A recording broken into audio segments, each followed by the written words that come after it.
स्वागत है आप सभी का द एग्जाम प्रिपरेशन हब में। हम लोगों का डेली जीके जीएस का सीरीज चल रहा है, जिसमें आज हम लोग बहुत इंपॉर्टेंट जनरल नॉलेज के साथ साथ शिक्षण अभिक्षमता पे भी प्रश्न करेंगे, देखेंगे। Teaching learning environment in school पे भी प्रश्न करेंगे, क्योंकि बिहार बीएड में इससे लगभग 25 प्रश्न पूछे जाते हैं। कितने प्रश्न? 25 प्रश्न आपको teaching learning environment in school से पूछे जाते हैं और जीके जीएस से लगभग 40 प्रश्न पूछे जाते हैं। तो आज हम लोग ये करेंगे, बहुत सारे प्रश्न करेंगे आज हम लोग, ठीक है। आप ये भी याद रखें कि यह जो सीरीज चल रहा है डेली सीरीज है, डेली जीके जीएस का सीरीज है। इसमें आप लोग बीएड के अलावा सभी प्रतियोगी परीक्षा के लिए समान रूप से यह वीडियो उपयोगी होगा। तो चलिए आगे बढ़ते हैं, प्रश्न देखेंगे हम लोग। आज की क्लास का पहला प्रश्न, और एक बात और, ये आज की यह वीडियो वन लाइनर होगी। क्या होगी? वन लाइनर हम लोग आज करेंगे, ठीक है। तो चलिए देखते हैं पहला प्रश्न। तो बताइए, किसने संस्कृत व्याकरण पर एक प्रसिद्ध शोध प्रबंध लिखा? तो किसने संस्कृत व्याकरण पर एक प्रसिद्ध शोध प्रबंध लिखा? तो किसने? पाणिनि ने। इसका उत्तर होगा पाणिनि। पहले हम बता चुके हैं, आज हम लोगों का वन लाइनर जीके चलेगा। वन लाइनर, एक ही लाइन में प्रश्न और उत्तर, ठीक है। तो आगे देखेंगे हम लोग। भारत के किस क्षेत्र में वनस्पति को हेलोफाइट्स के रूप में वर्गीकृत किया जाएगा? तो बताएं, भारत के किस क्षेत्र में वनस्पति को हेलोफाइट्स के रूप में वर्गीकृत किया जाएगा? तो इसका उत्तर होगा सुंदरवन। क्या होगा? सुंदरवन, ठीक है। आगे देखेंगे हम लोग। नववर्ष के अवसर पर उगादि का आयोजन किस राज्य में किया जाता है? तो बताएं, उगादि का आयोजन किस राज्य में किया जाता है? नववर्ष में के अवसर पर उगादि का आयोजन किस राज्य में किया जाता है? तो इसका उत्तर होगा कर्नाटक। कहाँ? उगादि कहाँ किया जाता है? कर्नाटक में। तो बताएं, मनुष्य में ऊर्जा तथा पदार्थों का स्रोत है। तो बताएं, मनुष्य में ऊर्जा तथा पदार्थों का क्या स्रोत है? तो भोजन। क्या? भोजन।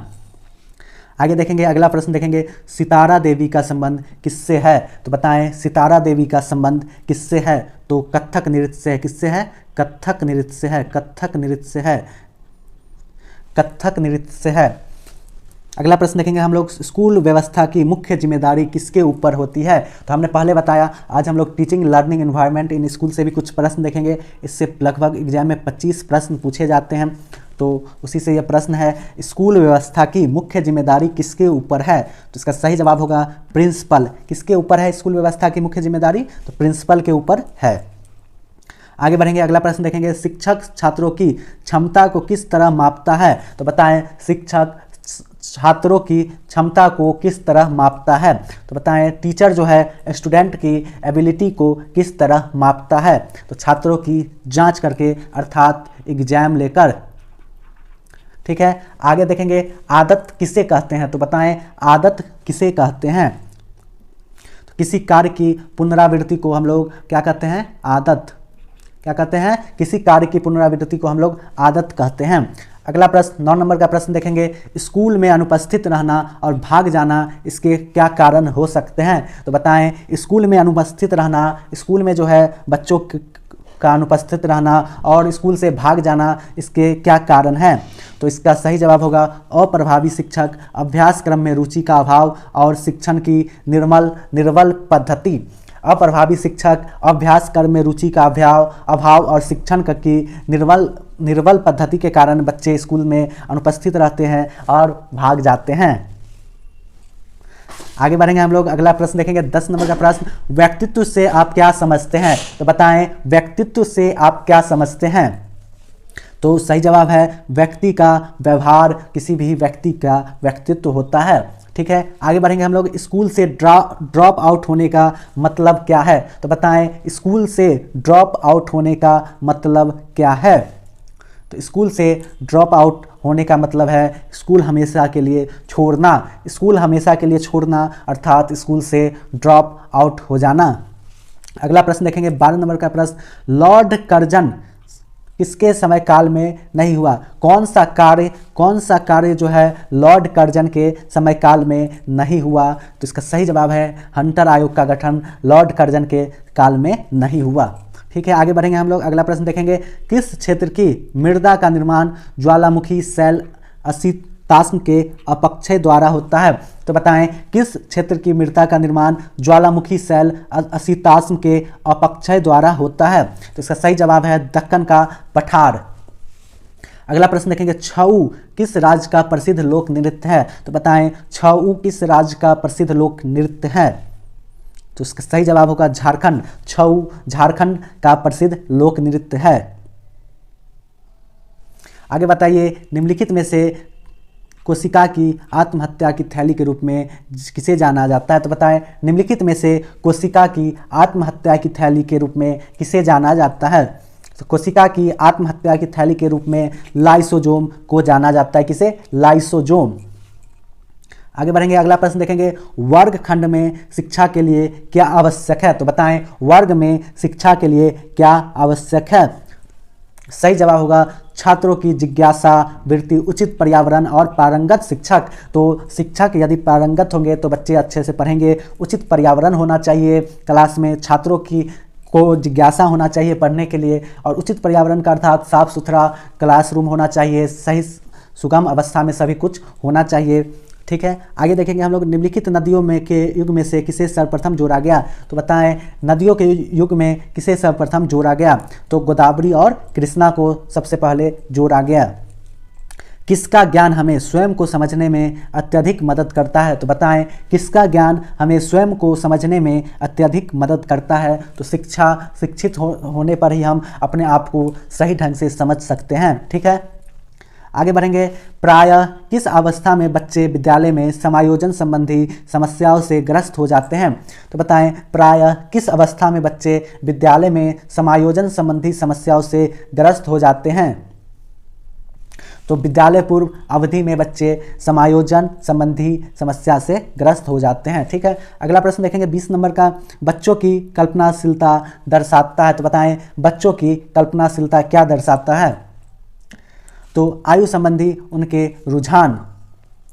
क्या बुद्धिमान अभिभावक के बच्चे अध्ययन में सदैव चमकते हैं? बताएं क्या बुद्धिमान अभिभावक के बच्चे अध्ययन में सदैव चमकते हैं, अर्थात पढ़ने लिखने में हमेशा अव्वल आते हैं? तो इसका उत्तर होगा नहीं।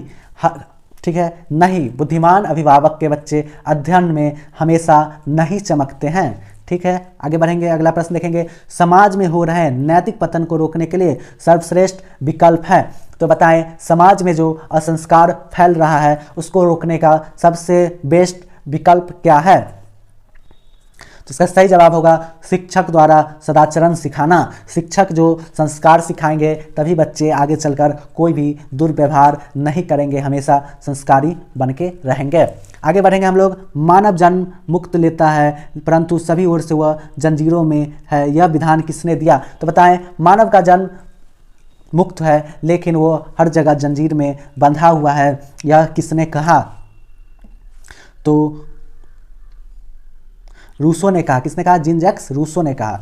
निर्णय लेने का कार्य क्षेत्र है। तो बताएं निर्णय लेने का कार्य क्षेत्र किसका है? तो प्रशासन का है। किसका है? प्रशासन का है। आगे बढ़ेंगे, शिक्षक छात्रों की क्षमता किस तरह मापता है? तो बताएं टीचर जो है स्टूडेंट की क्षमता किस तरह मापेगा?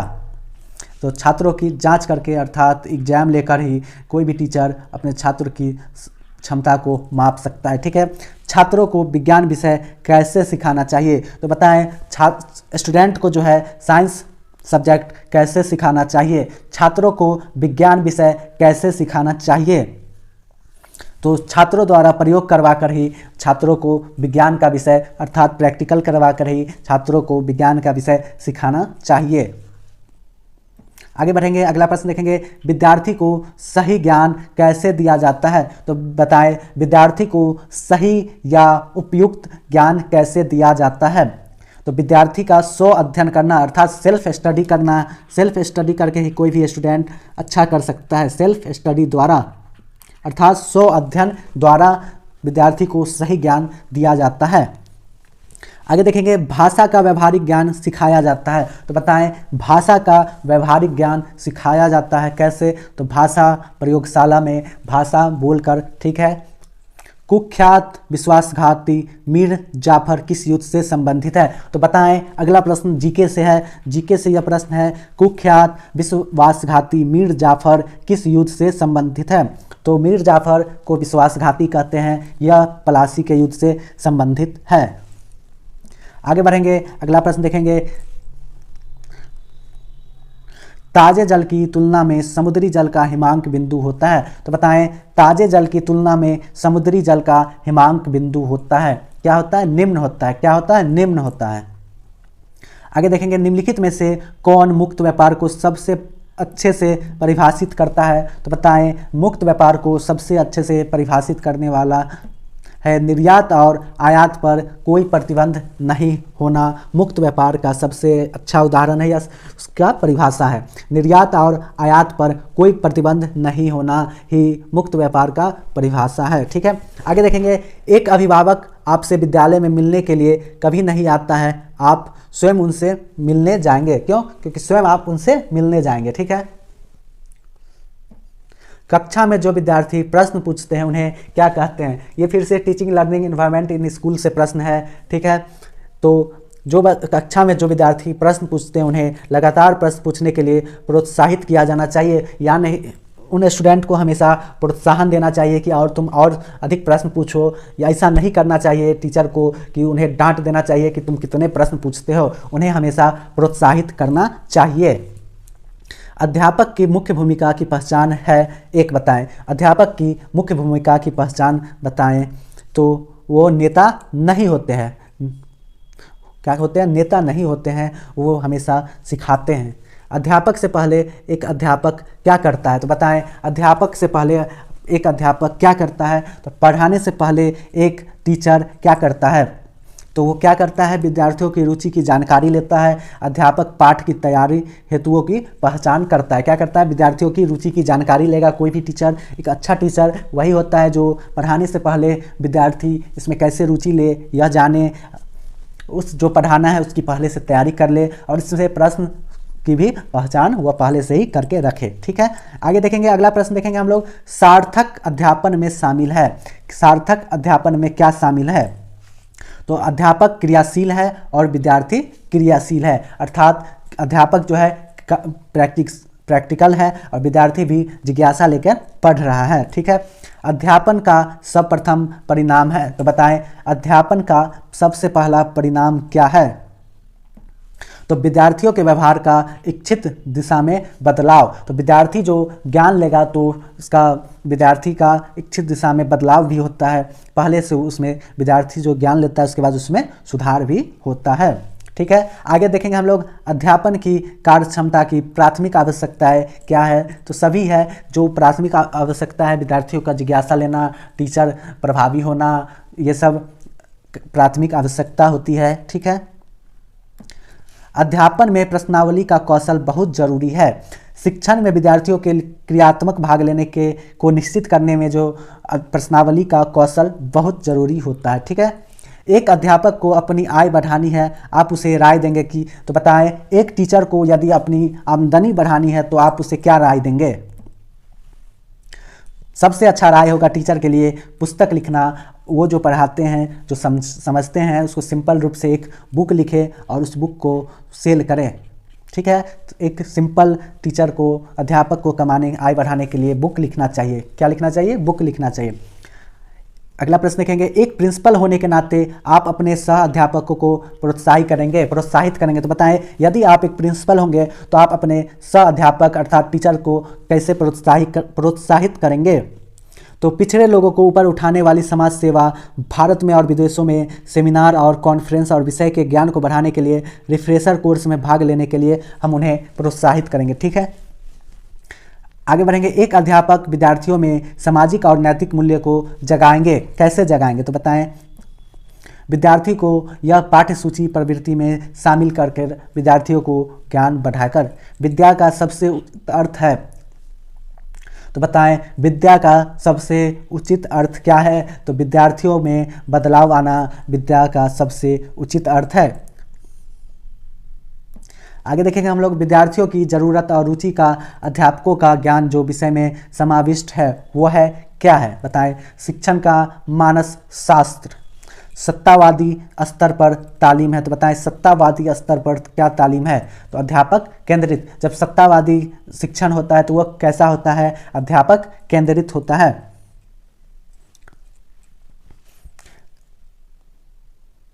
आगे देखेंगे विद्यार्थियों का संवेगी आयोजन सार्थक होता है। तो बताएं विद्यार्थियों का संवेगी आयोजन कैसे सार्थक होता है? तो अनुशासन में, व्यक्तित्व बनाने में और वर्ग अभ्यास में। बताएं संपूर्ण शिक्षण की संकल्पना का प्रतिपादन किसने किया? तो संपूर्ण शिक्षण की संकल्पना का प्रतिपादन श्री अरविंद ने किया। ठीक है, संपूर्ण शिक्षण की संकल्पना का प्रतिपादन श्री अरविंद ने किया। ठीक है, आगे बढ़ेंगे। एक अध्यापक को अपने विषय में निपुण होनी आवश्यक है। क्यों आवश्यक है? एक टीचर को अपने विषय में निपुण होना क्यों आवश्यक है? क्योंकि अध्यापन को सार्थक बनाने के लिए, सही ढंग से पढ़ा पाने के लिए किसी भी टीचर को अपने विषय में पूर्ण होना चाहिए, निपुण होना चाहिए। किंडरगार्टन पद का अर्थ क्या है? तो बताएं किंडरगार्टन पद का अर्थ क्या है? तो बच्चों का खेल मैदान को हम लोग किंडरगार्टन कहते हैं। मूल्यांकन का सर्वाधिक अर्थपूर्ण राह क्या है? तो बताएं मूल्यांकन का सर्वाधिक अर्थपूर्ण राह है। बताएं क्या राह है? तो निरंतर और विस्तृत मूल्यांकन। निरंतर और विस्तृत मूल्यांकन का सर्वाधिक अर्थपूर्ण राह है। आगे देखेंगे एक अच्छे वार्तालाप संचारण में जरूरी है। तो बताएं एक अच्छे वार्तालाप कन्वर्सेशन में क्या जरूरी है? तो रुके बिना बोलना। शिक्षण कौशल तालीम का निर्धारक है। तो शिक्षण जो है कौशल तालीम का निर्धारक है। क्या? घटक। आगे देखेंगे वर्ग शिक्षण में सूचना माध्यम वर्ग से दूर रहना और चले जाना को असर करती है। क्या असर करती है? हाँ जी हाँ, असर करती है। ठीक है, स्कूल संकुल की परिकल्पना प्रथम स्थापित हुई। तो बताएं स्कूल जो है संकुल की परिकल्पना प्रथम स्थापित हुई। कब स्थापित हुई? कहाँ स्थापित हुई? तो राजस्थान में। संकुल की परिकल्पना राजस्थान में स्थापित हुई। अध्यापक का आचरण जरूरी है। अध्यापक का आचरण कैसा होना चाहिए? तो आदर्श होना चाहिए। आदर्श होना चाहिए आचरण टीचर का। ठीक है, आगे देखेंगे यशपाल कमेटी रिपोर्ट का नाम है। बताएं यशपाल कमेटी रिपोर्ट का क्या नाम है? बिना बोझ के शिक्षण। बिना बोझ के शिक्षण यशपाल कमेटी रिपोर्ट का नाम है। निम्न में से कौन सा तत्व धम्म में वर्णित नहीं था? तो संघ के प्रति आस्था। अगला प्रश्न देखेंगे निम्न में से कौन सा तालीम शिक्षण का स्तर नहीं है? तो बताएं निम्न में से कौन सा तालीम शिक्षण का स्तर नहीं है? असमानता स्तर, किसी के साथ भेदभाव करना शिक्षण का स्तर नहीं है।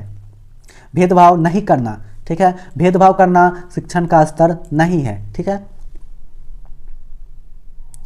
भेदभाव करेंगे टीचर को किसी भी स्टूडेंट के साथ कभी भी असमान रूप से व्यवहार नहीं करना चाहिए, अर्थात भेदभाव नहीं करना चाहिए। सभी स्टूडेंट को टीचर के लिए सभी स्टूडेंट समान होना चाहिए। ठीक है, आगे देखेंगे झूमिंग किस कृषि का एक प्रकार है? झूम कृषि कैसा कृषि का प्रकार है? तो स्थानांतरण कृषि का, अर्थात झूम कृषि में एक किसान जो होता है बहुत सारे जंगलों को जला देता है, वहाँ कुछ समय के लिए खेती करते हैं, फिर यदि खेत का उर्वरक क्षमता कम हो जाता है, उपजाऊ कम हो जाता है, तो उस जगह को छोड़ के किसी दूसरे जगह चले जाते हैं, फिर नया जंगल को आग लगाकर उस पर खेती करते हैं, फिर वहाँ से ऐसे निरंतर वो लोग आगे बढ़ते रहते हैं। अगला प्रश्न देखेंगे दो अक्षांशों के बीच समय अंतर है। तो बताएं दो अक्षांश के बीच कितने समय अंतर है? तो 4 मिनट। कितना? 4 मिनट का समय अंतर है दो अक्षांशों के बीच। आगे बढ़ेंगे, अगला प्रश्न देखेंगे लावनी किस राज्य का लोक नृत्य है? यह जीके से प्रश्न है। लावनी किस राज्य का लोक नृत्य है? तो महाराष्ट्र का। आगे देखेंगे हम लोग दूरी समय आलेख का ढाल क्या प्रदर्शित करता है? तो दूरी समय आलेख का ढाल क्या प्रदर्शित करता है? तो चाल प्रदर्शित करता है। क्या प्रदर्शित करता है? चाल को। ठीक है, आगे देखेंगे रीति का बहुवचन दिए गए विकल्पों में से कौन सा होना चाहिए? तो रीति का बहुवचन क्या है? तो रीतियाँ। आगे देखेंगे निम्न में से सही शब्द चुने। ये प्रश्न है आदर्श। ठीक है, कोई अच्छा अध्यापक बन सकता है हाँ यदि वह जानता हो कि विद्यार्थियों को कैसे नियंत्रित किया जाए। एक टीचर तभी अच्छा टीचर बन सकता है जब वह जानता हो कि विद्यार्थियों को कैसे नियंत्रित किया जाए। आगे देखेंगे अगला प्रश्न, अध्यापन का सर्वाधिक महत्वपूर्ण कौशल है, बताएं अध्यापन का सर्वाधिक महत्वपूर्ण कौशल क्या है। टीचिंग का सबसे अच्छा मेथड क्या है, महत्वपूर्ण कौशल क्या है। तो जो आप पढ़ाते हैं वो विद्यार्थियों को समझ में आना चाहिए, अध्यापन का सर्वाधिक महत्वपूर्ण कौशल है। आगे देखेंगे ज़्यादातर प्रभावी अध्यापन एक कार्य है, तो बताएं ज़्यादा तौर से प्रभावी अध्यापन एक कार्य है जिनमें अध्यापक विद्यार्थी को पढ़ाए और वह उनको समझ में आए। यदि टीचर किसी स्टूडेंट को कुछ समझा रहा है तो बच्चे को, स्टूडेंट को समझ में आना चाहिए। एक व्यवसाय की सफलता आधारित है, तो बताएं एक बिजनेस कैसे सफल होगा। तो कार्य की गुणवत्ता बनाए रखने पर कोई भी व्यवसाय सफल होता है। ठीक है, आगे देखेंगे आज के क्लास का 70 नंबर प्रश्न, जिस प्रक्रिया में व्यक्ति दूसरों के व्यवहार को देखकर सीखता है न कि प्रत्यक्ष अनुभव को क्या कहा जाता है। तो बताएं जिस प्रक्रिया में व्यक्ति दूसरे के व्यवहार को देखकर सीखता है न कि प्रत्यक्ष अनुभव के, अर्थात खुद से अनुभव नहीं लेता है, उस प्रक्रिया को क्या कहते हैं। तो उस सीखने की प्रक्रिया को सामाजिक अधिगम कहते हैं। आगे देखेंगे म्यांमार, इसका नया नाम क्या है। तो म्यांमार का नया नाम क्या है, तो बर्मा है। क्या है, बर्मा। आगे देखेंगे चालुक्य का राजधानी कहाँ है। तो यह जीके का प्रश्न है, ये भी जीके का था, ये भी जीके का।